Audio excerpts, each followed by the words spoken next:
Vamos lá, vamos ver o que Deus tem proposto para essa noite.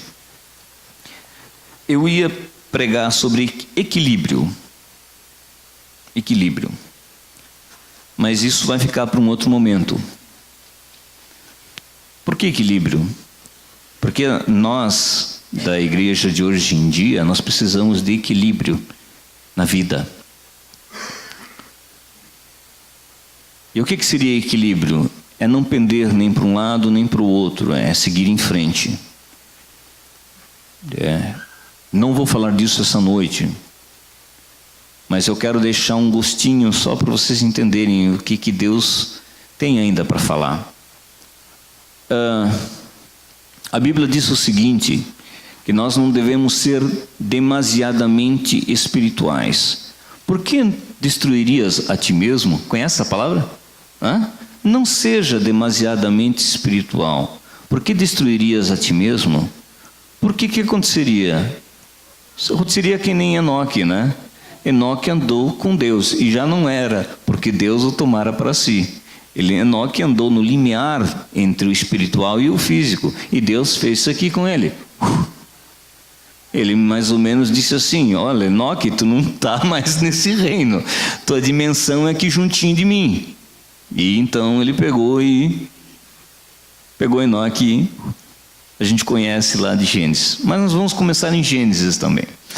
Vamos lá, eu quero ler Gênesis, capítulo 50, versículo 15 a 21.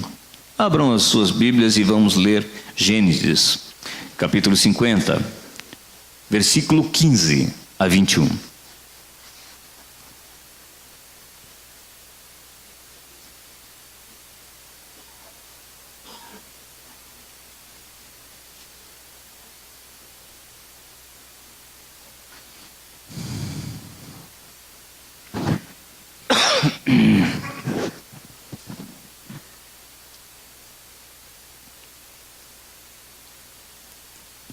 Gênesis 50, 15 a 21. Diz o seguinte: vendo os irmãos de José que seu pai já estava morto, disseram: porventura nos odiará José e nos retribuirá todo o mal que lhe fizemos.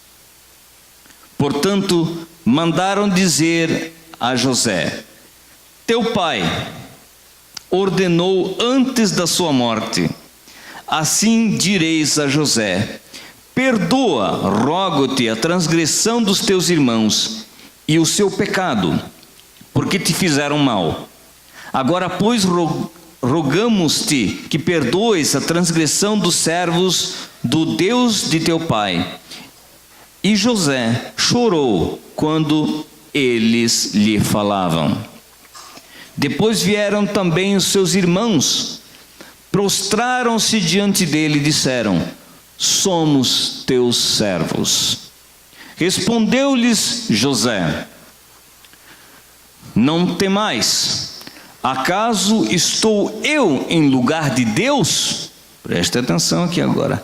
Vós, na verdade, nessa parte aqui, vós, na verdade, intentastes mal contra mim, porém Deus o tornou em bem, para fazer como se vê neste dia, para conservar muita gente com vida.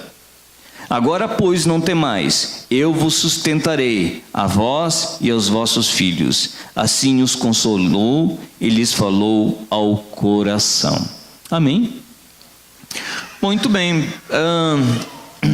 Aqui nós sabemos o contexto de José, que José foi governador do Egito, a autoridade dele foi somente abaixo de Faraó. Bom, a grande maioria de vocês já deve saber que José não chegou lá, né? Saiu de lá da casa do seu pai e já apareceu lá como governador. Ele teve uma transição muito conturbada, concorda comigo? Bom, é fato que ninguém gosta de sofrer, eu acho, né? Alguém aqui gosta de sofrer? Por favor, levante a mão. Depois eu quero orar por você, se você levantou a mão. Alguém gosta de sofrer? Não. É fato que ninguém gosta de sofrer. E nós sofremos nesse mundo.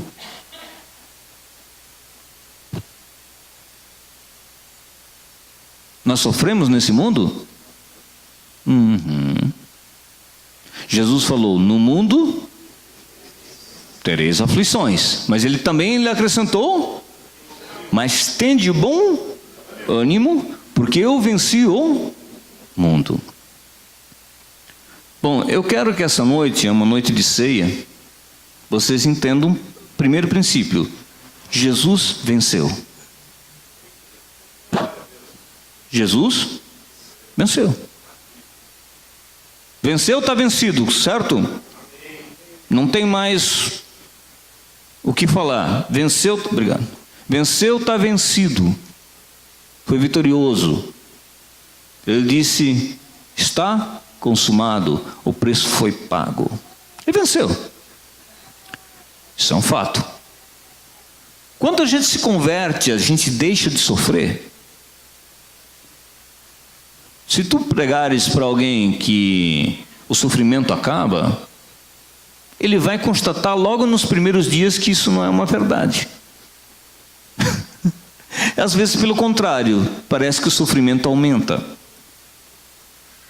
Porque você está lutando contra algo que quis te aprisionar durante muito tempo. Mas eu quero falar sobre o sofrimento de José. Que o sofrimento de José, na realidade, era uma bênção disfarçada. Uma bênção disfarçada. A Bíblia nos conta que quem é do Senhor não se atemoriza com más notícias. Difícil, né? Não é verdade? Quem é do Senhor não se atemoriza com más notícias. Quem daqui recebe más notícias? Eu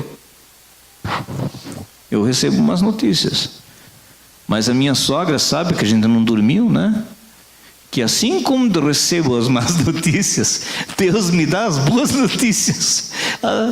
É incrível, né? É incrível. As boas notícias vêm. Mas eu sofri com a má notícia, mas logo depois vem a boa notícia. O interessante para quem é do Senhor é que as más notícias, elas têm uma grande probabilidade de se transformar em boas notícias, em bênçãos. Aquilo que parece que vai dar errado, né? De repente dá certo. E quando não se está no Senhor, tudo que parece que vai dar certo, dá errado. Tudo que parece que vai dar certo, dá errado. Isso é uma realidade. Por exemplo, esses dias eu recebi a notícia que eu fui demitido. Eu disse, opa, isso foi mal.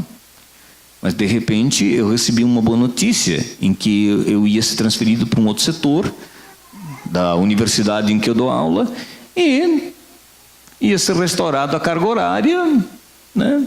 Tudo bem. Mas ao chegar lá tive outra má notícia. Eles disseram, olha, ninguém me avisou, já fechei o horário, você não vai ter aulas. Muito bem, e voltei, né, desanimado a noite toda, e de repente de manhã disseram, vem aqui que você tem aulas. Mas não eram todas as aulas. E de repente, o que aconteceu de repente?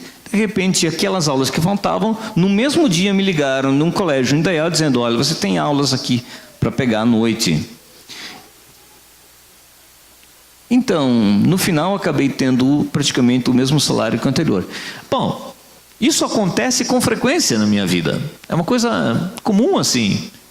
Quem me acompanha durante a vida acontece. Mas o que é isso? Isso é um testemunho meu. Eu sei que Deus age dessa forma. Aparentemente parece que as coisas dão errado, mas no final elas dão certo. Que loucura isso. Mas para que isso? Para bênção, para manter, para edificar. Mas eu quero falar de umas coisas aqui, ó. Por exemplo, se a gente manter aqui em Gênesis e a gente falar lá, né? For em Gênesis 37. Abram suas Bíblias lá. Gênesis 37, capítulo 37, versículos 5 a 11. Abram suas Bíblias ali. Gênesis 37, 5 a 11.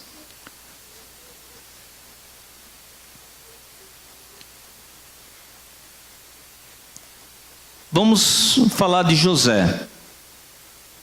Lá diz: José teve um sonho e o contou aos seus irmãos, por isso o odiaram ainda mais. Fala, odiaram. Ele contou aos seus irmãos, por isso o odiaram ainda mais. Pois lhes disse, José falou para os irmãos: ouvi, peço-vos este sonho que tive. Estávamos atando feixes no campo, e eis que o meu feixe, levantando-se, ficou de pé, e os vossos feixes que rodeavam se inclinavam ante ao meu feixe. Então lhe disseram seus irmãos: tu deveras reinarás sobre nós? Tu deveras terás domínio sobre nós? Por isso, tanto mais o odiavam por causa de seus sonhos e das suas palavras. Preste atenção, tanto mais o odiavam. Por causa de quê? Dos seus sonhos e das suas palavras. Teve ainda outro sonho, e o contou aos seus irmãos, dizendo: tive outro sonho, e eis que o sol e a lua e 11 estrelas, imagina, 11 irmãos, né?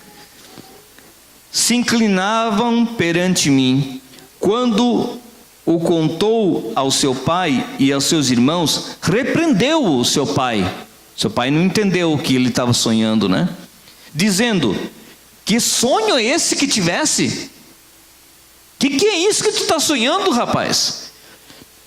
Viremos eu e tua mãe e teus irmãos inclinar-nos em terra perante ti?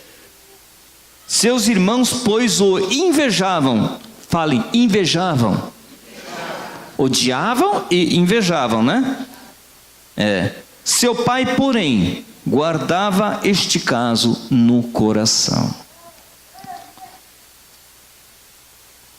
Isso aqui eu já preguei uma vez.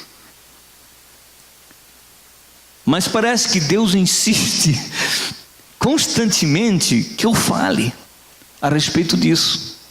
É uma coisa impressionante. Entendam que na vida, na nossa vida, se nós tivermos sonhos obstinados, sempre haverá alguém que mediocremente vai se levantar contra ti, contra os teus sonhos.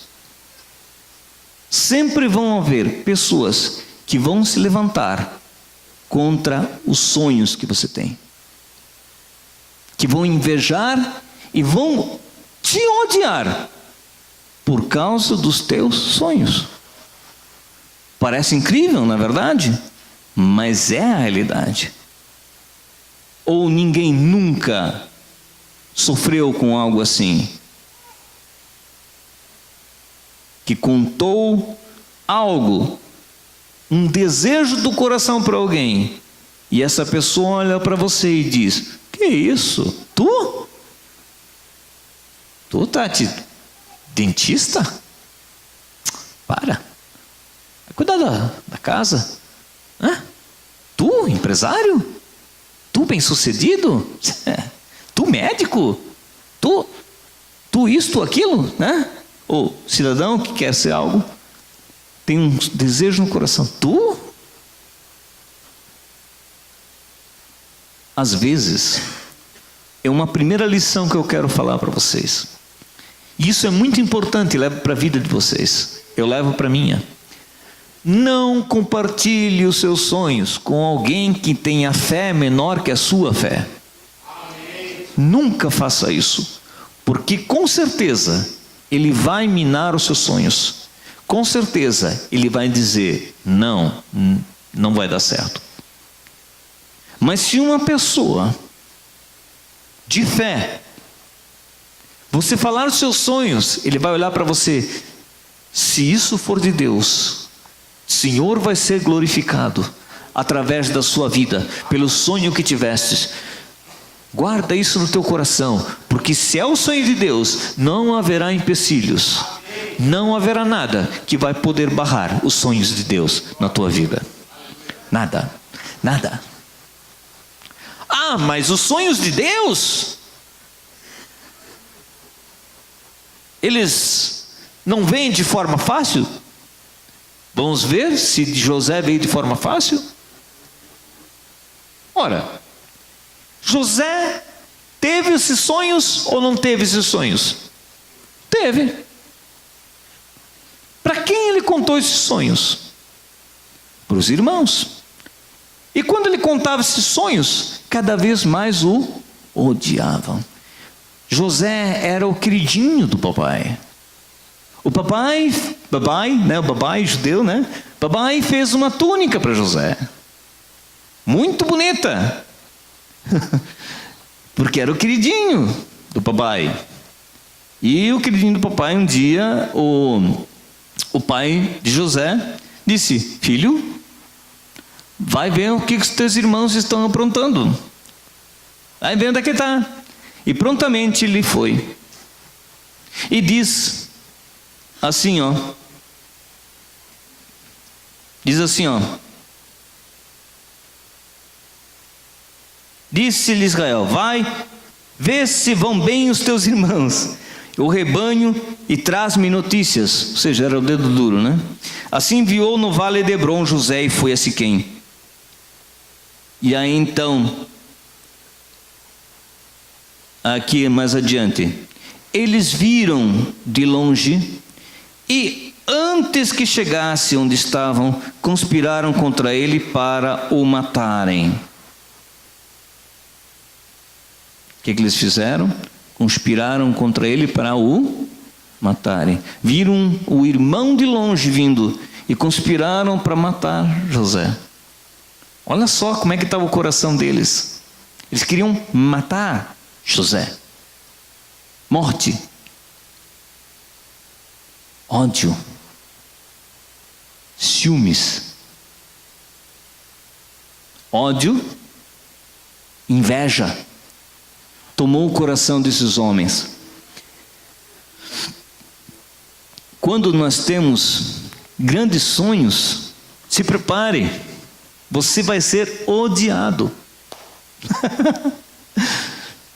Se você tem grandes sonhos, preste atenção, você vai ser odiado, você vai ser invejado. Eu estou falando alguma falácia? Por favor, me digam. Não. Nós vivemos isso no nosso dia a dia. Não é uma invenção. O que eles fizeram?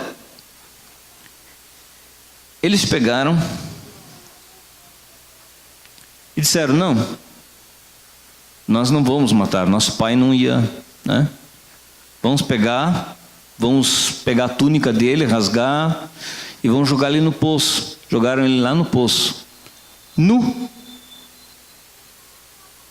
Quantas vezes na sua vida você se sentiu nu no fundo do poço?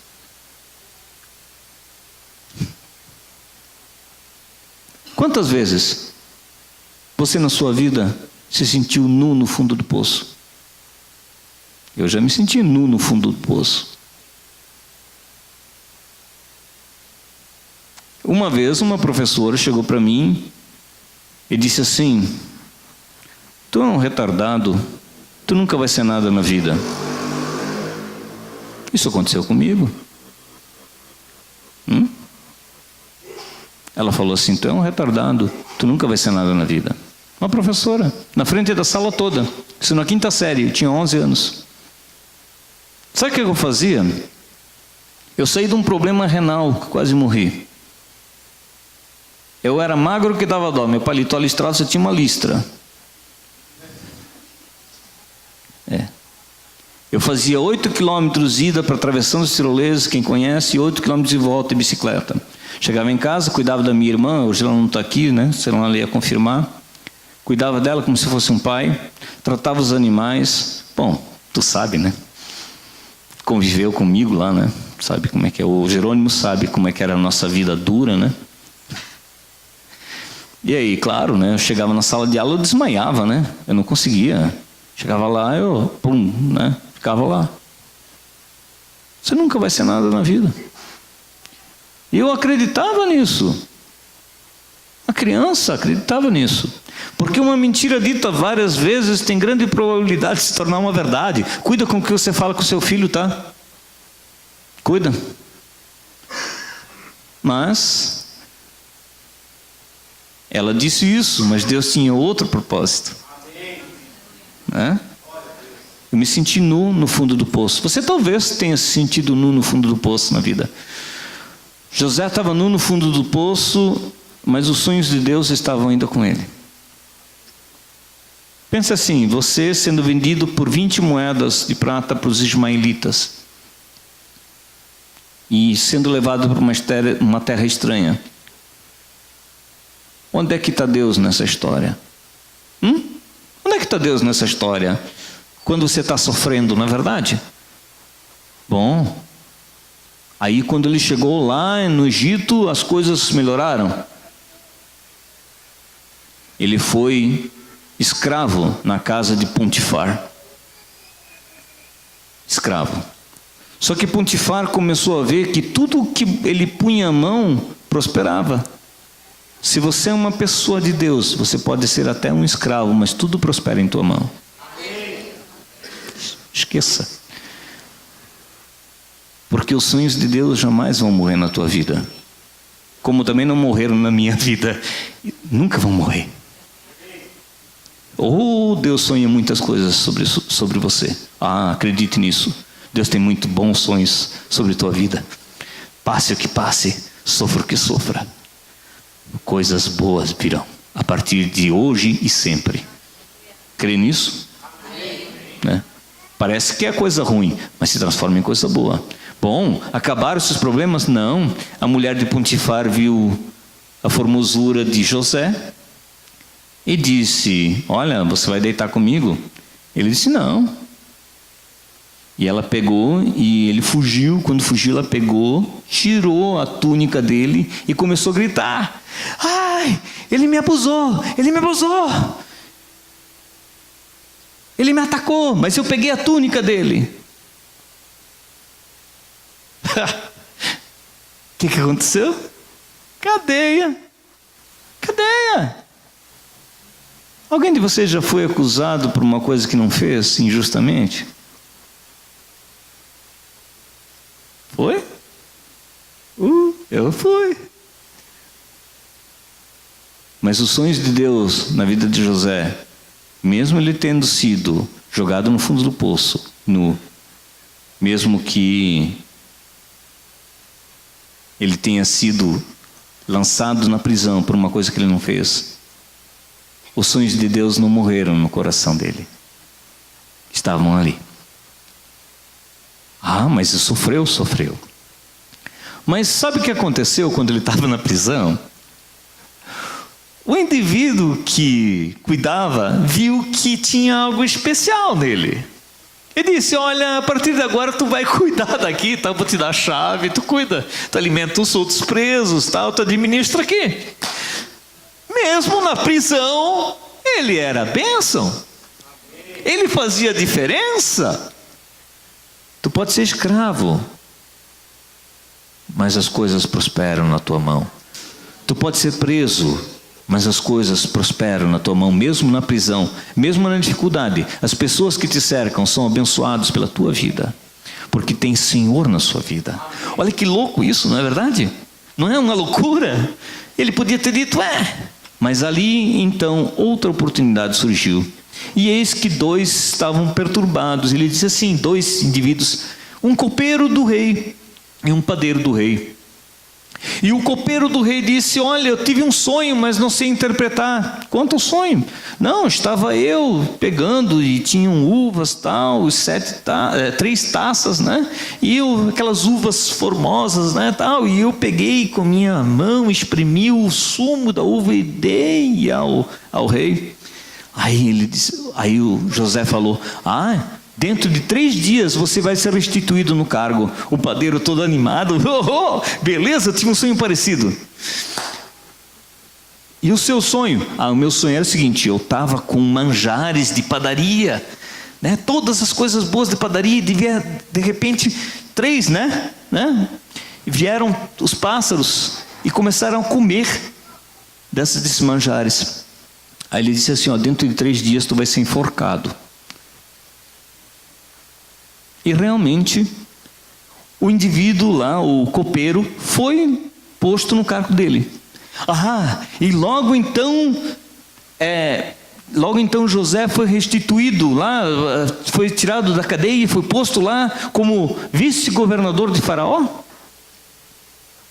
Do Egito, desculpe. Não. Ficou 2 anos, foi esquecido na cadeia. 2 anos se passaram. Vamos ser sinceros, se a gente fizesse isso, porque a gente é muito imediatista, a gente quer a bênção para ontem, né? A gente quer para ontem a coisa. A gente não ia desanimar, nós não iríamos desanimar, esperar 2 anos, a gente ia dizer: safado, eu tinha dito para ele que quando ele saísse, que era para ele lembrar de mim. São 2 anos e ele não está fazendo nada. Ele fez isso? Fez isso ou não fez? Não, esqueceu de José. Mas um dia, o rei do Egito, o faraó, teve um sonho, em 2 partes. 7 vacas gordas saíram de um rio, tal, passeam lá, né, comiam lá, gordas, cevadas. E depois, logo atrás delas, vêm 7 vacas magras, e dessas devoravam as vacas gordas. E ele teve outro sonho, que 7 espigas, né, bonitas, cheias, carregadas de grãos, e depois vieram outras 7 espigas, e essas espigas devoravam as espigas boas. E ninguém conseguia interpretar. E nisso o copeiro disse: opa, tem alguém que eu conheço que pode resolver o problema. E José foi vestido com vestes talares e foi colocado na presença de Faraó e disse para Faraó: Faraó, os 2 sonhos têm o mesmo significado. As 7 vacas gordas e as 7 espigas belas são 7 anos de fartura. E as 7 vacas magras e as 7 espigas mirradas são 7 anos de escassez. Agora você pegue, contrate alguém que administre isso tudo. És tu. E a Bíblia nos fala que José prosperou sobremaneira. Bom, nós vimos que Deus usou o sofrimento como um vínculo para que o sonho de Deus se cumprisse na vida de José. Certo? Sonho, sofrimento e realização são 3 irmãos que andam juntos. Às vezes, nós não entendemos o sofrimento na nossa vida. Nós não entendemos o porquê nós sofremos. Porque a gente pergunta: Deus, mas eu sou cristão, eu te sirvo, eu sou teu servo, tu me abandonou? Tu me abandonou, Deus? Por que eu estou sofrendo? Para que, né, esse sofrimento, né? É porque esse sofrimento, para quem é do Senhor, é a mola propulsora para a tua vitória. É aquela que vai fazer com que você alcance um nível maior. Os irmãos de José tentaram matar os sonhos de José, jogando ele numa cisterna nu. Mas é tolice lutar contra os sonhos de Deus para a tua vida, porque eles vão se cumprir. Quando o sonho é de Deus, não há nudez, não há poço fundo, não há escravidão, não há grilhão, não há situação que possa deter o sonho de Deus para a sua vida. Não há como conspirar contra os sonhos de Deus. Sabe, se nós não tivéssemos, preste atenção nisso aqui, preste muita atenção, se nós não tivéssemos sonhos, nós seríamos destruídos pelo sofrimento. Se nós não tivéssemos, vou repetir, se nós não tivéssemos sonhos, nós seríamos destruídos pelo sofrimento. Preste atenção de novo, vou falar de novo, tá? Se nós não tivéssemos sonhos, nós seríamos aniquilados pelos sofrimentos. Só que, quando nós temos sonhos, e esses sonhos são sonhos de Deus, nós nos fortalecemos com os sofrimentos. Existe uma diferença. Você passa a ser fortalecido no Senhor. E tudo que você põe a mão vai prosperar. E as pessoas vão olhar para você e vão dizer: o que esse indivíduo tem? Porque mesmo que as coisas não estão de acordo, ele está sorridente. E quando eu olho para ele, a situação dele é melhor que a anterior. Porque os sonhos de Deus não podem morrer. Os sonhos de Deus, eles se cumprem, mesmo diante de sofrimento. Então, toda vez que você disser assim: se eu contasse a minha história aqui, eu não teria possibilidade nenhuma de estar aqui hoje à noite falando para vocês. Nenhuma.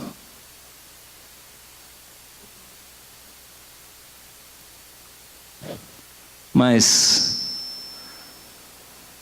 Deus, que é um Deus misericordioso, sempre olhou por mim e sempre guiou os meus passos por caminhos retos.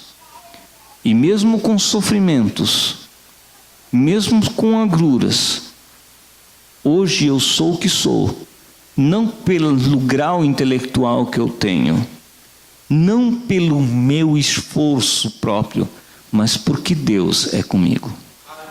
Como assim Ele é contigo? Então, a partir do momento que vier um sofrimento, ou alguém dizer para você que você não é nada, né? Que você não vai conseguir, que você não vai alcançar aquilo que Deus plantou no teu coração, não dê ouvidos para essa pessoa. Pense, o que Deus pensa ao meu respeito? Olhem bem. Lá, em 50, o que aconteceu? Sabe o que aconteceu com aquela professora que me falou aquilo tudo? Precisou da minha assinatura para uma...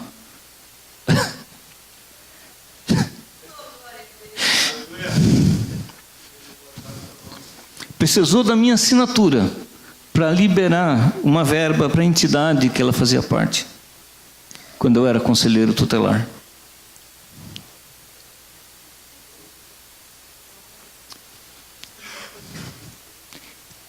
E teve que vir e dizer assim: Pois é. Só que acontece o seguinte, eu poderia ter me vingado dela e ter dito, não vou assinar. Aí eu peguei o papel, botei o carimbinho, tá aqui.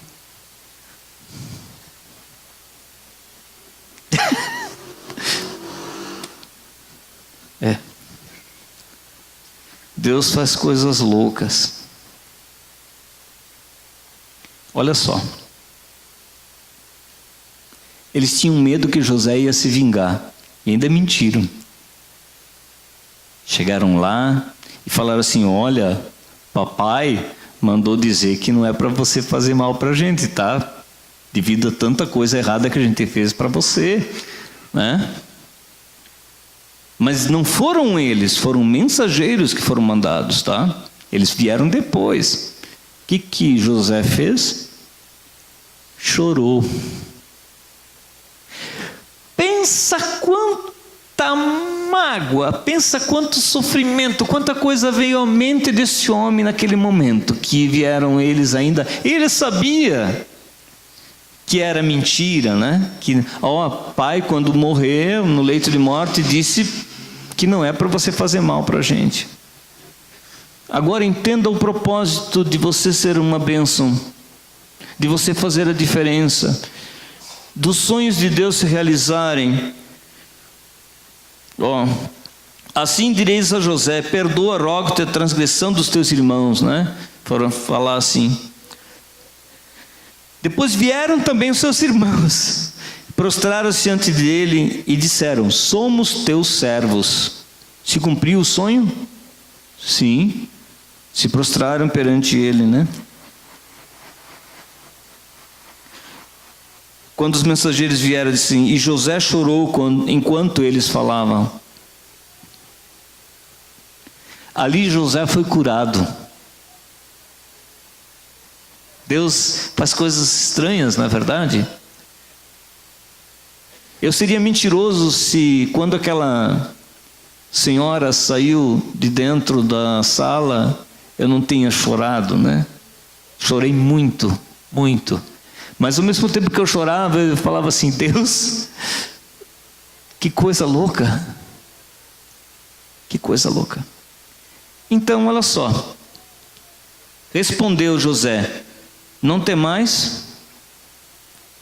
Eu quero dizer para vocês, não temam. Vós, na verdade, intentastes mal contra mim, porém, Deus tornou em bem para fazer como se vê nesse dia. Se há algo mal, esse mal vai se tornar em bem, para conservar muita gente com vida. E eu quero dizer para você, se Deus permite que haja um sofrimento na sua vida, é para que você dê vida a outras pessoas. E vida não é essa vida carnal, é vida espiritual. Porque a vida carnal, todo mundo vai passar pela morte física, a não ser que haja o arrebatamento, mas a morte espiritual, ninguém precisa passar. Agora, pois, não temais, eu vos sustentarei, a vós e aos vossos filhos. Assim consolou e lhes falou ao coração.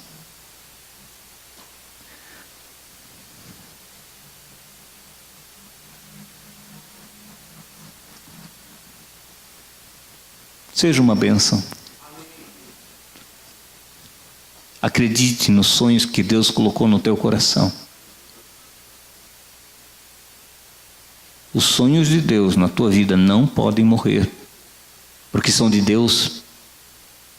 Aconteça o que acontecer, aquilo que está disposto para a sua vida irá se concretizar cabalmente, para a glória de Deus, para que Deus seja glorificado, para que vidas sejam abençoadas. Entenderam isso? Amém? Amém.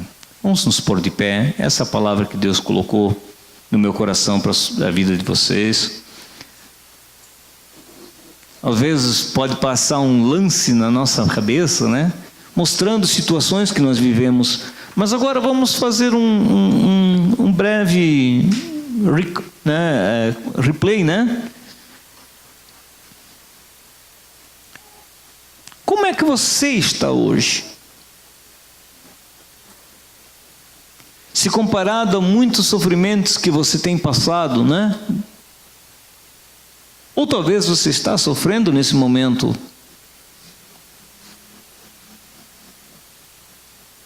Tem uma canção que diz assim, preste atenção nessa canção. Se tentaram matar os teus sonhos, sufocando o teu coração, se lançaram você numa cova e perdido, perdeu a visão. Não desista, não pare de crer, os sonhos de Deus jamais vão morrer. Não desista, não pare de lutar, não pare de adorar. Levanta teus olhos e vê, Deus está restaurando os teus sonhos e a tua visão. Aleluia. Glória a Deus. Não desista, não pare de crer. Os sonhos de Deus jamais vão morrer. Não desista, não pare de lutar, não pare de adorar. Levanta os teus olhos e vê, Deus está restaurando os teus sonhos e a tua visão. Aí completa, recebe a cura, recebe unção, unção de ousadia, unção de conquista, unção de multiplicação. Não é lindo? O diabo odeia quando os sonhos de Deus se cumprem na vida de um crente. Porque ele sabe que está perdido. E que ele não pode fazer absolutamente nada contra isso. Olhe bem, nós vamos celebrar a ceia agora. Eu ia citar Coríntios, né? Mas vamos um pouco mais, vamos aproveitar esse clima gostoso, né? Esse clima gostoso de restauração de sonhos.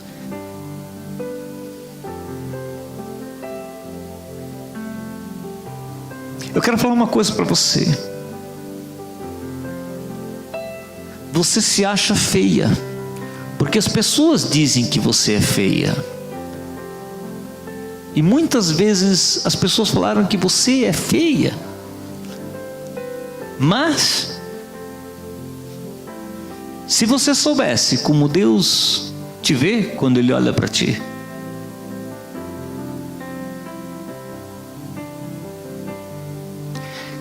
que até os anjos te invejariam. Porque Deus não olha a tua aparência, Deus olha o teu coração. Ele olha no profundo que se passa, lá no íntimo, porque essa carcaça um dia vai virar pó, mas a essência que é você vive para sempre e eternamente na presença do Deus vivo. Então toda vez que você disser que você é feia, ou as pessoas disserem que você é feia, você vai dizer para elas: meu pai não acha isso. E não importa que você diga, meu pai não acha isso. Lindo isso, né?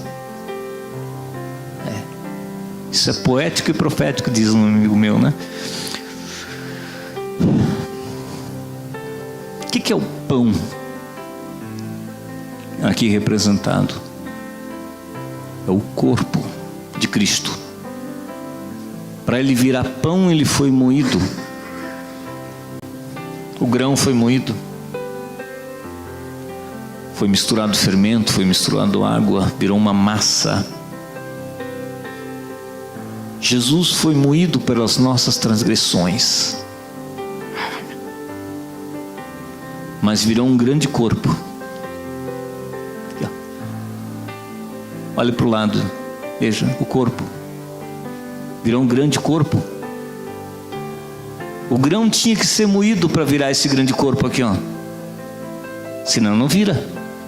Pega um grão só sem moer ele para ver se ele vai virar pão. Hã? Ele não vai virar pão, não. E tem que usar água. O que é água? Palavra. A palavra de Deus é representada pela água. E o que o fermento faz? Faz com que cresça. Deus é um Deus expansivo. Deus, Ele deseja vidas. Ele quer que essa família cresça. E nós somos uma família. A partir do momento que nós aceitamos Jesus como Senhor e Salvador da nossa vida, nós somos primogênitos. Né? Ele era o unigênito do Pai, agora ele é o primogênito entre muitos irmãos. Você sabia que Deus não tem netos?